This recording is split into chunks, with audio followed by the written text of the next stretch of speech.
that the video is glitching. It could be that we cannot do a show today, guys. As I've said before, there's been an internet. Hi, good morning. It's welcome to James True Live. There is a possible internet issue, and if the video is glitching, then we will probably end the show, and I will upload a video instead. I think that there's a I'm muted? Oh God, no. Oh shit. Huh. Wow. Audio good, all good. Okay. Thank you, Robert. I'm not sure why you said that, but hey, maybe you're looking out for me. Appreciate it.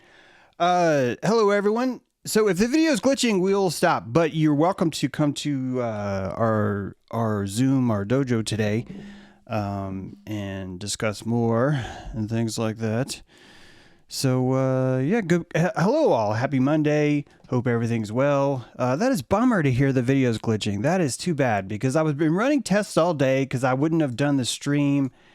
But I was getting the right bandwidth. So, that's sad. That is sad. That's sad. I'm curious if anyone else is seeing that too. There is a slight lag in timing. Yes, discerning light. Like I said, you heard me. Welcome to today's show. I'll stop saying, we'll get on with it. I wish the internet was better. Maybe this isn't going to last. Who knows? I wanted to start a little sweet dreams. Yeah, this guy, look at this guy. This guy got married. He got married. He's like, okay, so this is it's not a real photo, but the Oracle fed me this. Jeff Bezos got married in a star-studded wedding.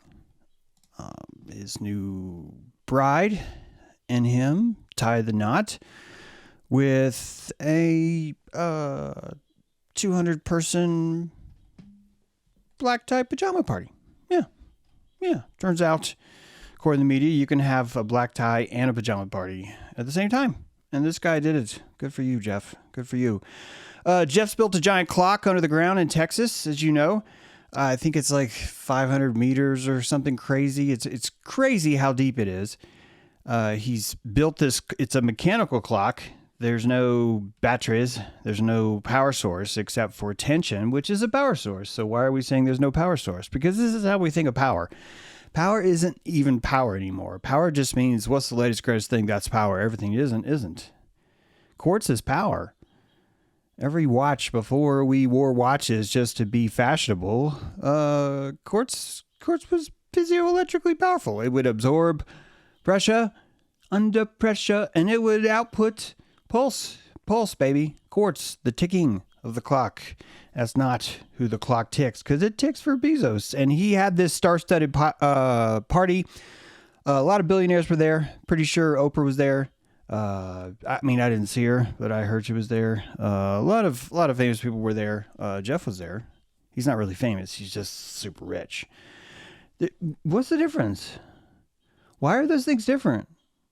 Why isn't everyone who's super rich famous? And why isn't everyone who's super famous rich? And I think it has to do with money and currency allows us because it's a social invention, a very important social invention, money and currency allows us to store prana inside of anything, furniture. We just happen to choose money. So we've all agreed that money does that. And because we've agreed to do that, then we're good to go. Everything's gonna work out fine. This is magic, but people hate money. People despise the monetary system. I struggle with, I would say money, but see, that's not really correct. I don't actually struggle with money. I've never had like a $20 bill give me a hard time. I've never sometimes I've mistaken the wrong bill for the wrong bill, but for the most part, money itself actually doesn't give me any trouble at all. It is the finding of the money, the finding of the power that's already been allocated into the furniture and realizing that the society wants it converted into that first. This is what I struggle with. I believe this is what most artists struggle with, truly. They truly struggle with this idea of, how do I convert? Why do I convert? How do I convert? Conversion is a pretty big circuit. A lot of power is lost in a conversion. If you're going to change AC power to DC power, we've gotten clever at it.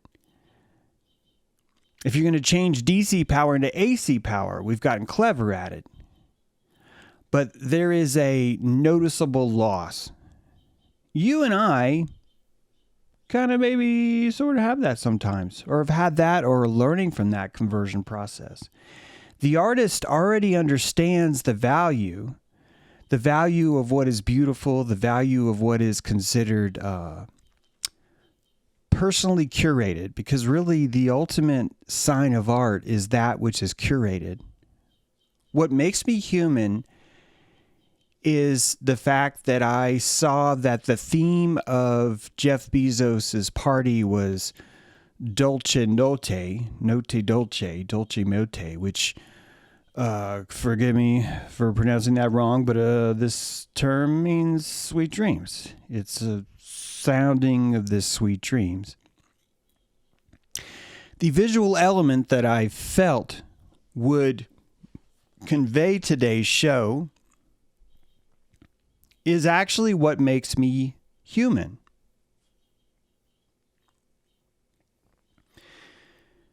This is juxtaposed by the fact that AI made this image,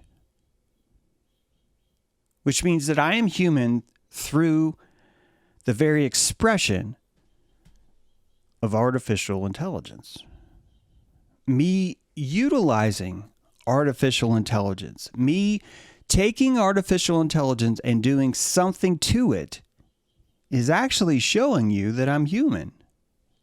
Is it a litmus? No, but stop thinking that there are litmus tests. Stop it. Just stop. Stop thinking there's a BAC or a breathalyzer or a tactometer or a chemo strip or whatever the fuck it is that you think that we have this objective ability to take an x-ray and magically just see exactly what's going on. There are certain cases where things like that are pretty obvious, but that obvious thing that we see that we call objectivity is really just a bunch of people who refuse to disagree. It is too expensive to be a contrarian. Thoughts and beliefs have a magnetic quality that causes other thoughts that are nearby to lump onto them, to cling to them magnetically. It's just like water, is it not? That the moving of water around in little droplets until they find each other causes something profound to happen. This is the concept of the Holy Spirit. This is the concept of an algorithm. Every spirit inside your computer is separated by a tiny thin wall of allocation. That's it. Allocation. Every single material inside the computer world is technically a fibrous area that's either silicone on or silicone off. But yet there's a vast difference. You are seeing the humanity of me broadcast through the flipping of silicone wafers like a giant game of Othello that's being played at full speed, full time, directly into your brain, and that you're sensing the humanity in me through this filter, which is not human. The human expresses himself through artificial means. The outside of your skin is the epidermis. The epidermis is dead. It's dead skin. Some of you fight this urge through the principles and church of exfoliation. Some of you have harnessed the power of the sea sponge and loofah to expunge yourself from this and to place the rawest, livingest parts of your tissue to the outside world, insisting that there is nothing about you that is dead. But you are animated spirit through dead calcium that we call bones. You are this calcite reef that really is just the regurgitation of all the minerals that you collected through the nipples of Gaia herself and decided to turn them into bone. And you chose where to put that bone. You built a throne out of it. You built a bone throne. Looking at you, bone thrones. All of you did it. I didn't tell you. Some of you are doing it right now. Some of you, like me, have fused to some of our bone thrones. I'm going to wiggle my tail right now. I'm wiggling my bones in my sacrum. Those 5 bones, they're fused, but only by choice, only by society. And I, my friends, am separating. I am decoupling the spaceship from the earth. I am telling the calcite. Oh my God, I just felt it. Telling the calcite that I am wiggling. And how do you wiggle? You find joy. You find this effervescent Holy Spirit of things that make you go, ha, this is powerful. Ha is a window to God. It's true. If everyone except for Jewish people will agree with me on this, but like ha is like this window that shows you the wholeness of God, but only within a little space that you can behold comfortably. Just a little nibble. You're going to squint at God, right? That's what you're doing. You're squinting at God. Oh my God, I'm squinting at God. Yeah, and you know what God's doing back? He's doing this. He's like, oh yeah, you squinting at me? What do you think of this? Then he shows you this picture. And he's like, I'm squinting back at you. And you're like, what's going on here? Why is this captivating? Why am I here, you ask? And you're asking these things because of the peculiarity of it all. The peculiarity is really what's making you ask why. If it wasn't peculiar enough, you wouldn't even ask, which means that there's something about the emotional texture of this place which causes you to be curious. And it's only because you have that curiosity that you render and hallucinate more. So really, consciousness itself is an algorithm of curiosity. It's an algorithm of like this. Can I understand more? Can I compassionate more from this little piece?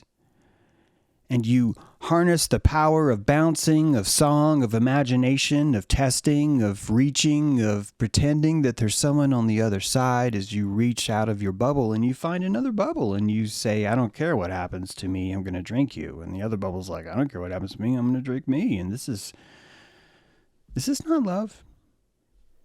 Isn't this love? Isn't there a certain gravity to surface tension itself? See, you're going to need at some point to explain why all these things, okay, not you, but you, right? I'm talking to you, not you, you know what I mean? You, I mean, so there's me, which I'm like, you know what I mean? And then there's you, which is not really you, but I'm talking to the you of you, right? The sheep above sheep, it's guys, Ha is the sheep of God. You understand? If you're going to look at God through a window, you're going to have to become a sheep to see that kind of. Otherwise, your face would melt off. Radiation would fall. So, let's stop hating on the labels. Let's stop. Sheep are freaking cute as fuck. They're adorable. They also have sort of a je ne sais quoi. You know, they kind of know what's going on. I mean, not really. You can fool them, but I can fool you. I can fool 50 million people. I can fool 110 million people. I can start a rumor about a laptop that has a photo, and that photo is a prostitute, and that prostitute is been given nuclear secrets. And I can literally do that, and 110 million people are just like, oh my God, tell me more, tell me more, tell me more, tell me more. And why? Because of this. This is why. It's because of the peculiarity. James, why is he wearing a red glove? This is the hook. This is what makes the fish go and say, hey, why do you call it a lure? See, imagine if a fish said, hey, why do you call that a lure? Hey, Reggie, why is it written lure on the side of that thing? I don't know, but I want to kind of follow it. It's like, yeah, but shouldn't we look up what lure means? No, man, it's like lure. It's like there's an ancient story, man. You know how people are with their fish stories. Everyone's like telling tales. Oh, you mean so it's like lure? It's like, yeah, well, but Reggie, wouldn't that mean that like it's definitely a fisherman? Look, I don't know why you're saying this. I just think it has something to do with those fries over there. This is the peculiarity that causes us to leave our nest, really, to find other. Oh, did I just crash? No, and to find other avenues with which to live. This is why I'm pretty sure this is really the best way to look at reality.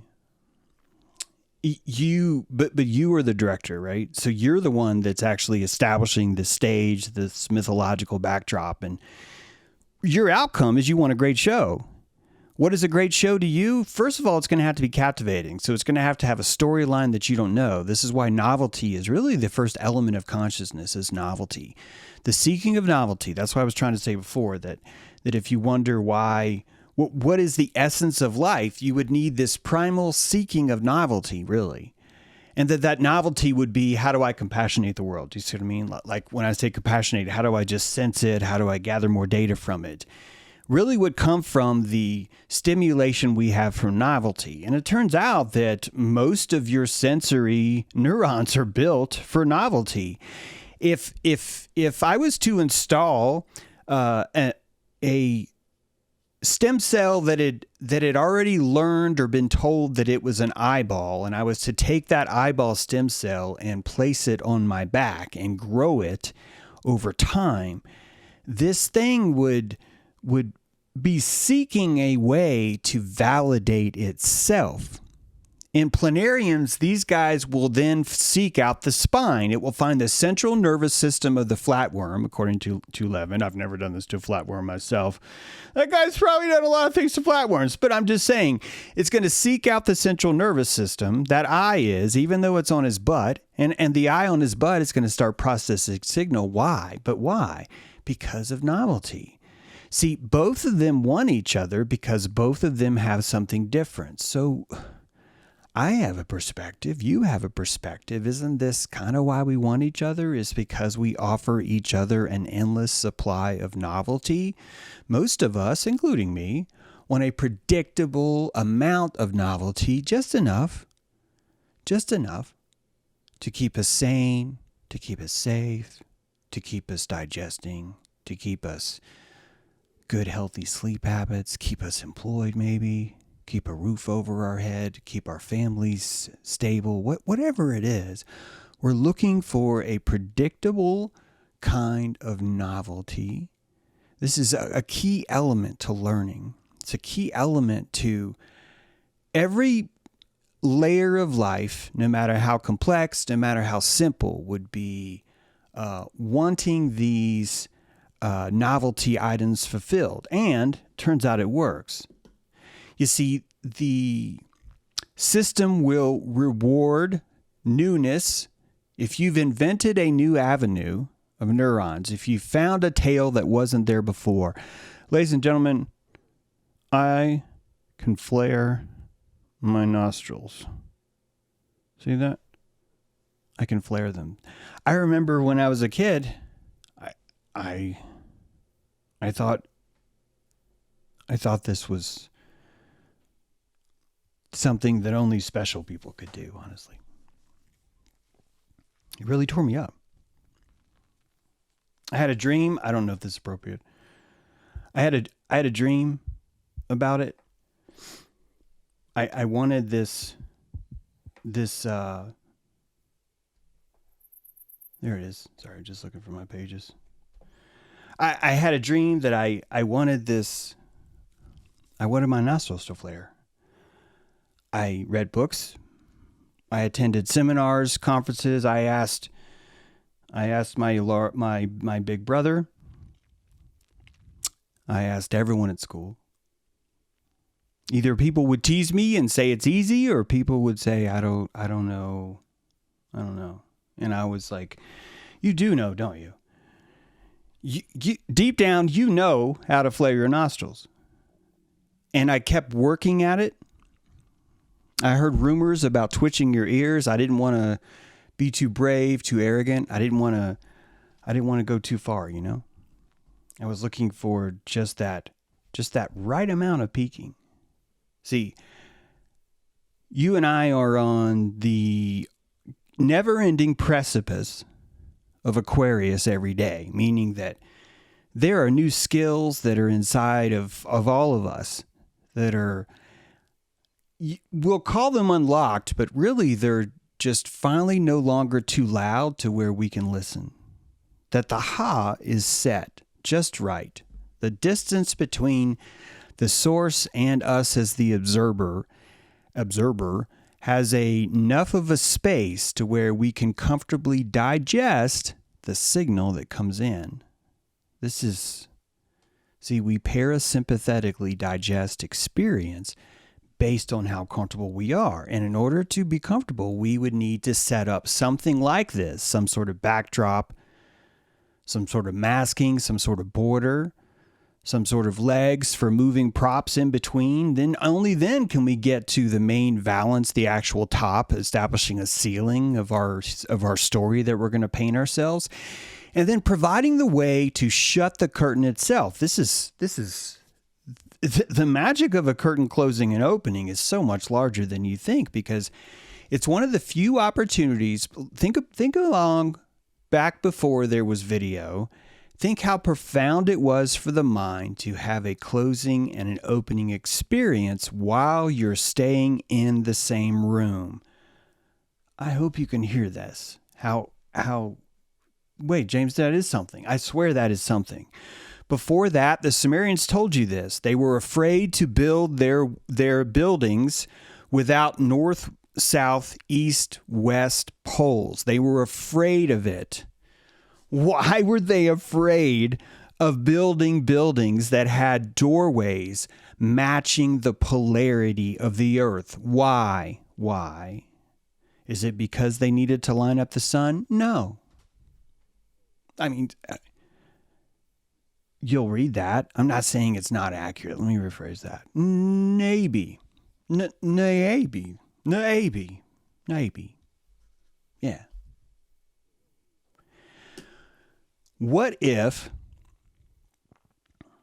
remember how Mesoamericans saw caves as like, I hope you know this, as like living entities that you're Nahuatl, maybe Aztec, and you're wandering around Mexico and you're finding a cave that because of the shape of that cave, it turns out that it's all full of CO2. Yeah, it's heavy carbon dioxide. I'm pretty sure this is right. Basically, there's not enough oxygen to breathe. This is definitely true.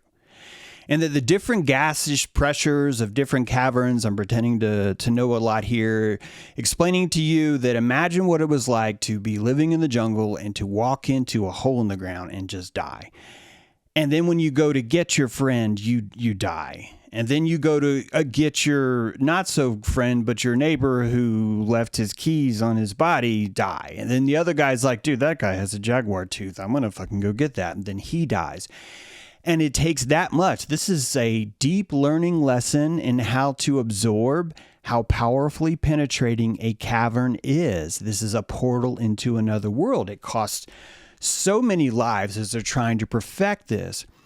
The mind needs to build a stage, a backdrop, to even be able to understand what does this whole mean? Because these people were thinking that the earth itself is alive. I am one of those people.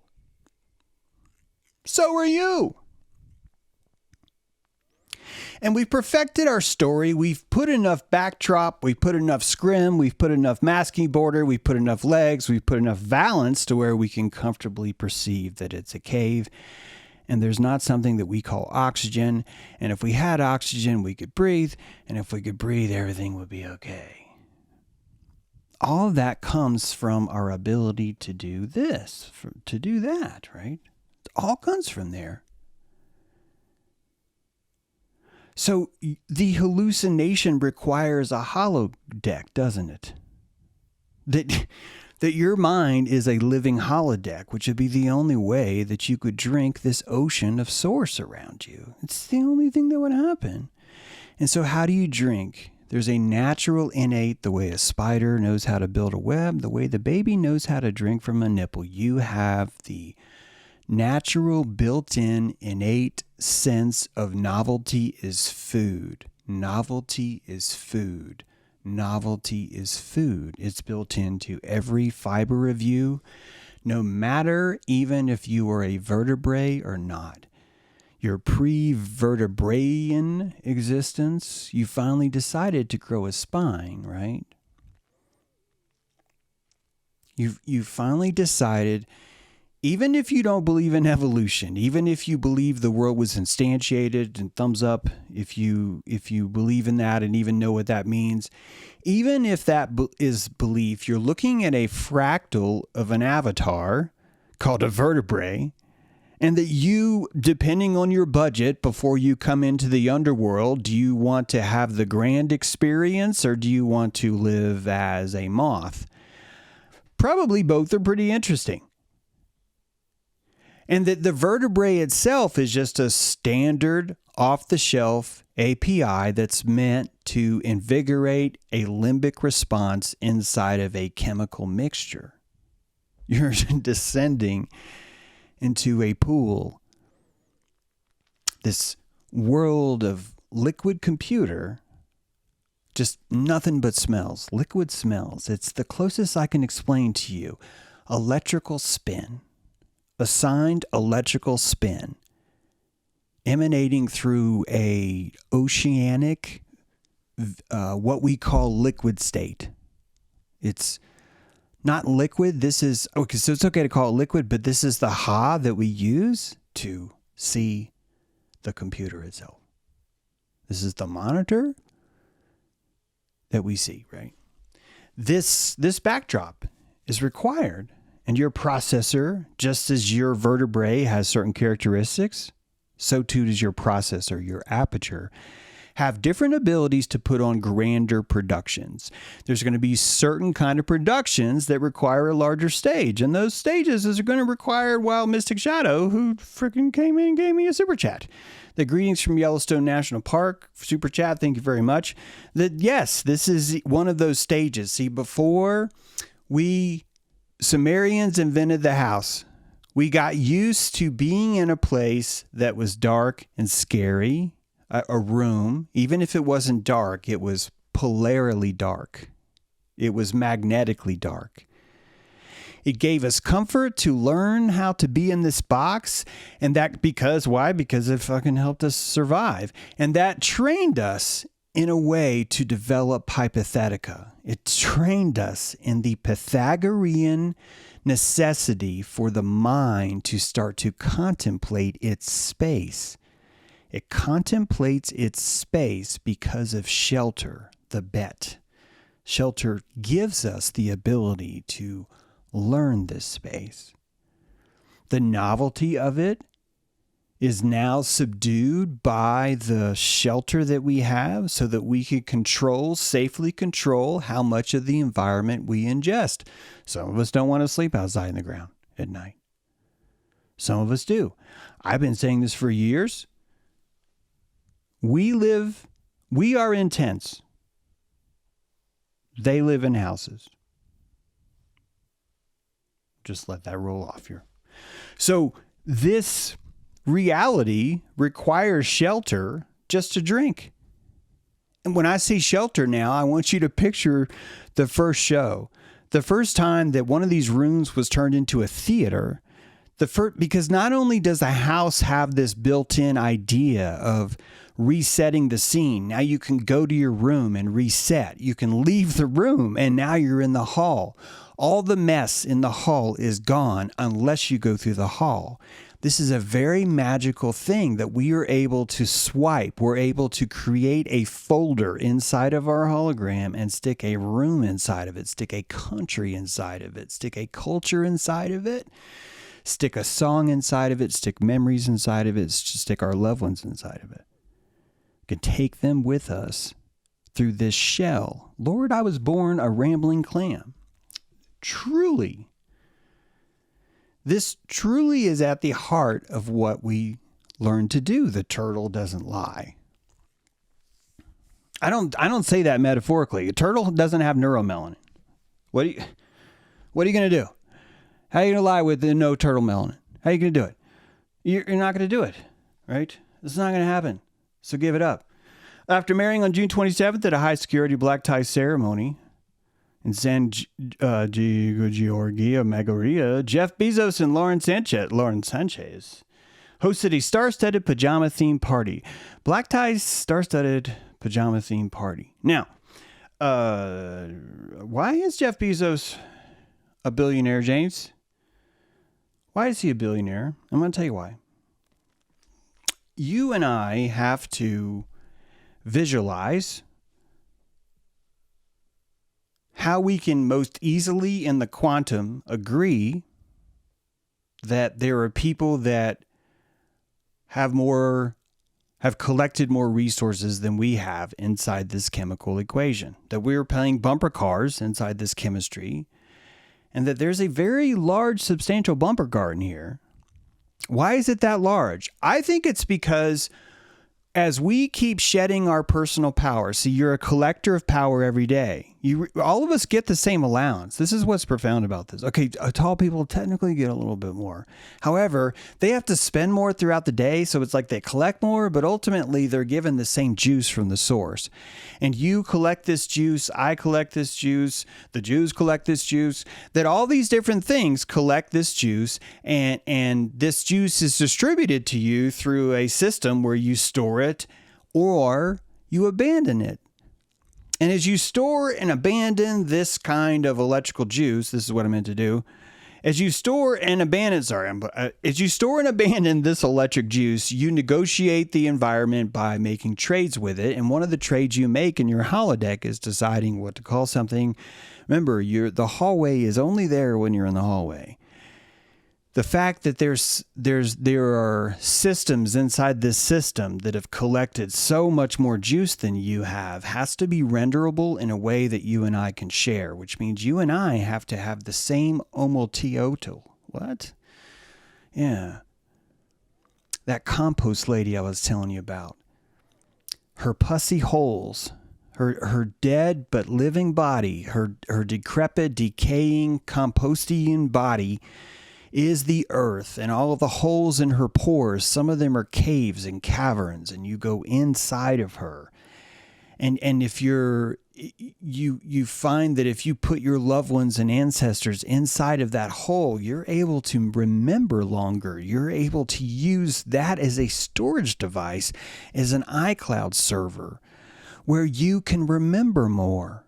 And if you have a limbic feeling, we've discussed this before, all memory is limbic juice. It is just limbic imprint, which means that you would need something very special to remember ancient lessons from your ancestors. And that special thing is not novelty, it's nostalgia.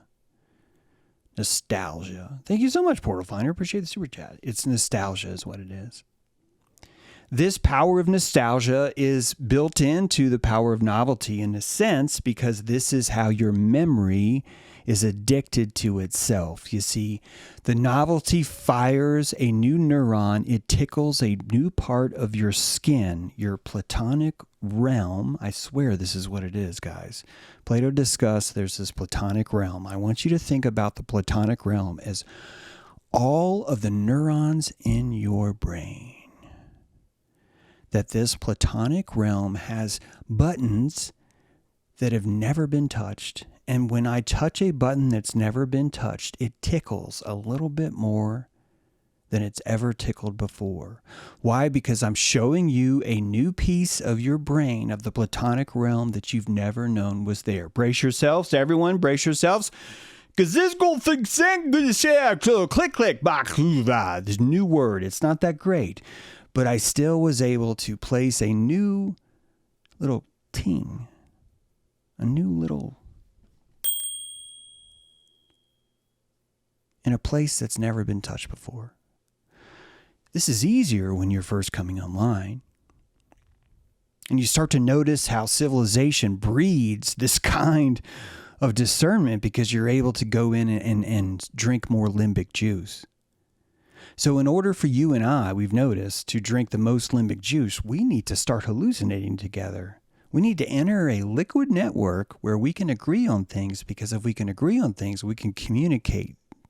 We can send walkie-talkie signals through the chemical mixture of the aquarium tank. And as long as we are hallucinating in the same framework, we can talk to each other. And so what do? We need something called Jeff Bezos. Jeff Bezos. Bezos Zebub. Have you ever noticed that? That Beelzebub and Bezos are the same. And this guy with the one-eyed eye tick is not your normal piece of chemistry, is he? You've seen that guy. You've seen that guy. You've seen Wahlberg. I mean, is that his name? What's the Facebook guy? You've seen both those guys. You've seen Musk. You see this weird persona, this weird visage. This is probably what it's like to have a shell that's so thick. It's so thick and shiny and opulent that everyone around you worships it. It worships it so much that you and I had to develop a word for someone that we've never personally met, that we've only met others that have met.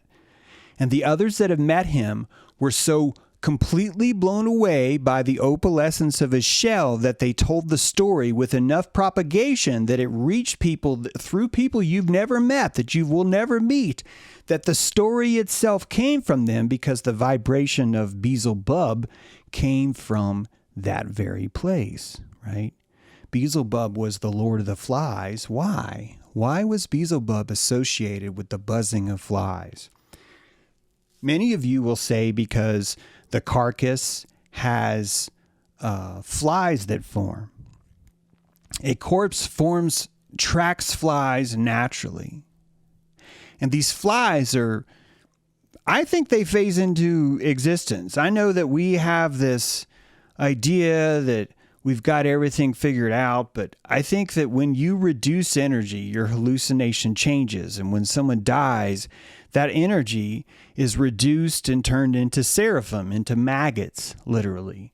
And the wriggling maggots that we see are just the hallucination that our holodeck, that all of us have collectively decided to call dying.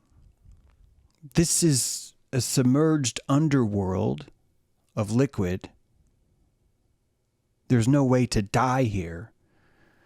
All you can do is leave the tank. All you can do is become unwet.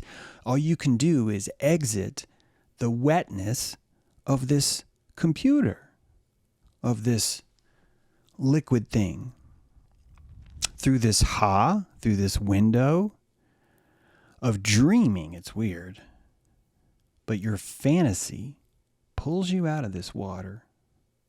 It allows you to place your assemblage in a different place. It's quite profound. I'm very impressed with you, your ability to do this. It's very impressive for me. Quick news, Donald Trump. You guys know that, right, that Benjamin Netanyahu is supposed to be on trial for fraud now for 5 years, right? Israel's Jerusalem District Court canceled this week's hearing in Prime Minister Benjamin Netanyahu's corruption trial, citing classified diplomatic and security reasons. Netanyahu, in 3 separate cases, is accused of bribery, fraud, and breach of trust, allegedly accepting gifts and favorable media coverage. The trial has faced delays for over 5 years for reasons ranging from health to national security and wartime concerns. Of course, Trump is now saying it's a political witch hunt. It's for 5 years, man. 5 years. The only thing keeping this guy out of hot water is war. It's profound. It would be more profound if this isn't the same model as Elon Musk. It would be more profound if it wasn't the same model as Trump. The moment you start to raise your antenna, people are going to sue the piss out of you just for waking up. But James, you stop compassionating. I don't care. I'm not saying that means they're great or they're innocent, or I'm saying that the second that you show power, someone's going to sue you. The second you find money, someone's going to sue you. It's nature. It's not evil. Evil is the hologram, the holodeck agreement. All of us, if we're going to hallucinate together, you're going to have to believe in evil. Because quite frankly, a lot of people cannot handle things that you see. So in order for them to handle things that you see, they need to start using denial. How do they use denial? They separate themselves from far away from this thing that they cannot see as possible. It's just a natural response. You do the same thing. So do I. So we need the word evil. We need the word spam. We need all these words or all the things that we use to denigrate something. We need to say, we need to be able to use those things. This is what the fashion always flips. Right now it's trans. Before it was gay. Before maybe it was lesbian for a while. Before that it was preppy or jock or nerd. And then nerds took over the world. And so every time that we have a fashion where we denigrate the little guy, really this is just how you take the little guy up. That every single time we denigrate something like that, fashion comes along and goes, oh my God, we should praise this thing. And people love it. You know why people love it? Because people hate it. Do you know why people hate it? Because people love it. Do you know what I just told you about? Is novelty. This is how novelty brews. So it's showing you the essence of life itself.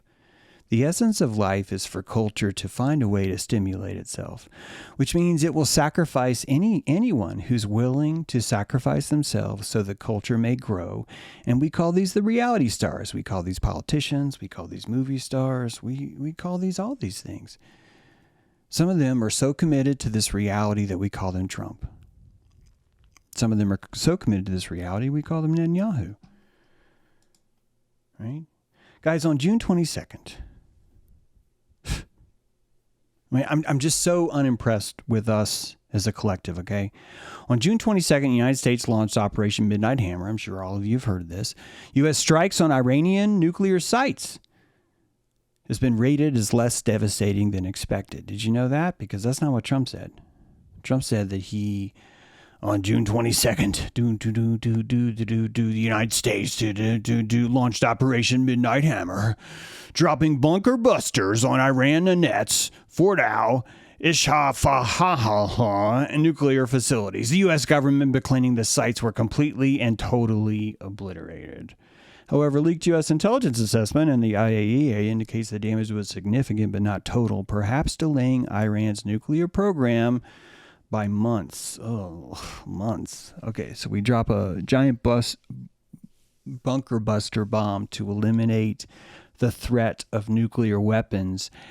And you're telling me that we've now turned Iran is 6 months away from a nuclear bomb into Iran is 7 months away from a nuclear bomb. And we've been hearing that they've been 6 months away from a nuclear bomb since I was in high school.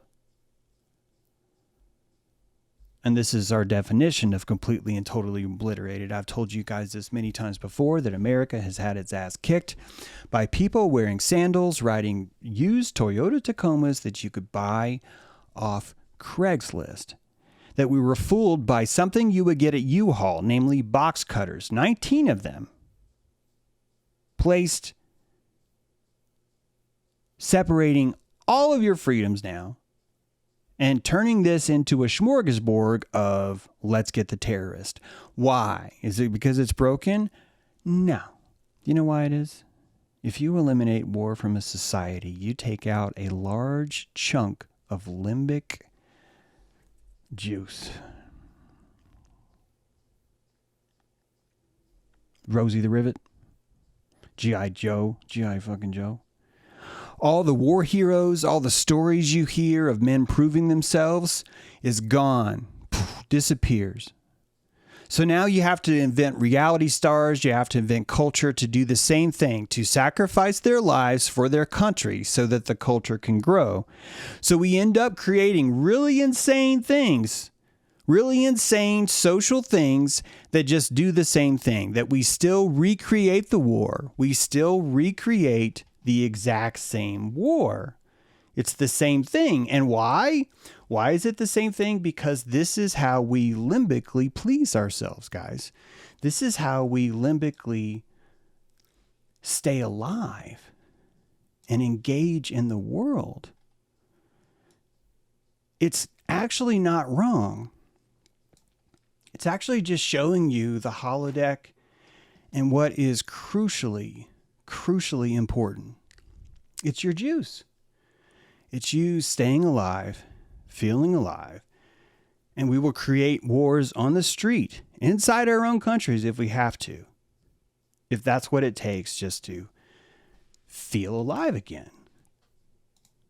Turn it down! We the people need sleep! Motherfuckers! You're worse than listen, what the fuck is this? You heard what I said, bitch! Talking to us calmly would be a hell of a lot better. Go fuck yourself! Go fuck yourself! Decolonize your fucking ass, bitch! Go fuck yourself, bro. I don't give a fuck. Stick that cane up your ass. Come on, I'm ready to go!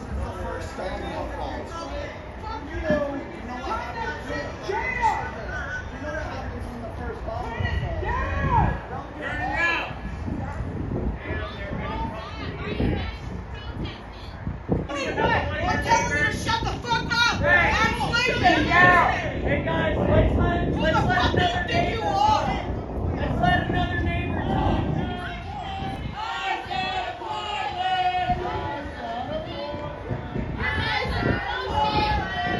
I said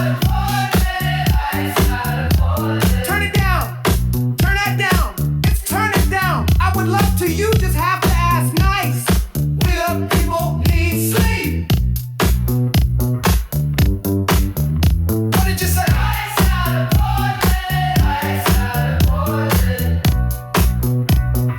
What did you sleep? What did you say?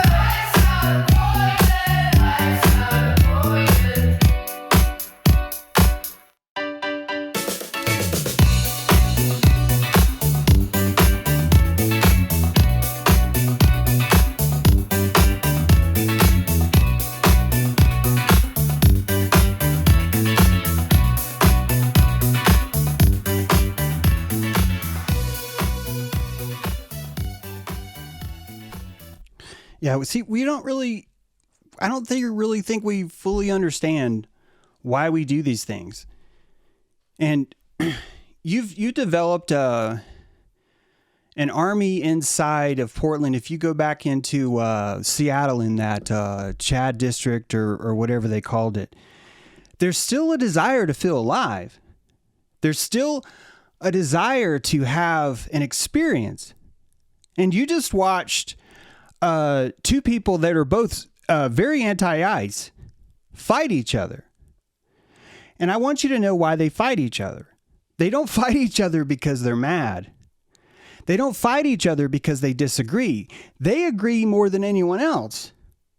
So why are they fighting each other? It's because it makes them feel alive. That's all it takes, guys. This is the only requirement, which means the more a society tries to tame its to close its vision, its visors, the more society is going to have to create things to feel alive. This is a motor. That's what it is. This is a crucial psychic motor that's been built into you before you grew a spine. That's how long you've had it. All life has this. It has this necessity for novelty, for peculiarity. And this, frankly, is why I say that the moment one of us reaches omniscience, the moment that, whether it's Jeff Bezos' great-grandson or Bezos himself, or Beelzebub's, whoever it is that gets to sit in the mercy seat when omniscience is first reached, is going to have a bad time. He's going to have a bad time because he's going to lose novelty. And when he loses novelty, he's going to die. This is why you watch me. If I could take the best show that I've ever made, or collect all the minutes from the best show I've ever made and place them into a single show, why can't I just play that all the time? And the answer is because you're not here for that. You're here for a steady, predictably unpredictable, that's what it is. You're here for a steady, predictably unpredictable supply of novelty. This is the only fuel. We have Dojo today. Hope to see you there. Hope you enjoyed the show. Check out my shorts on available platforms. We'll see you next time on James Drew Live.